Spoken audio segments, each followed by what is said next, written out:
喺鏡頭前嘅我，大家可能覺得我只係一個選美嘅亞軍，入娛樂圈嘅捷徑當然就係選香港小姐啦。呢一個咧係大家都係咁認為嘅。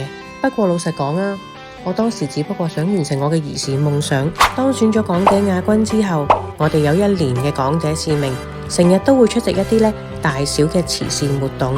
咁當然啦，圈子就會廣咗嘅。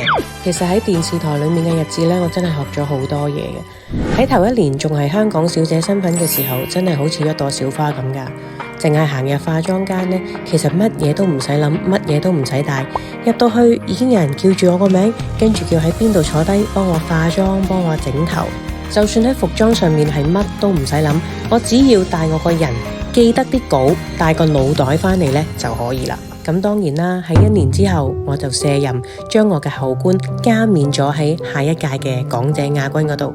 而呢一個先係真真正正嘅演藝生涯開始。喺演藝圈裏面，從來都冇捷徑㗎。如果你做演員，就要背好劇本，揣摩角色；如果你做司儀，就要隨機應變，口齒伶俐。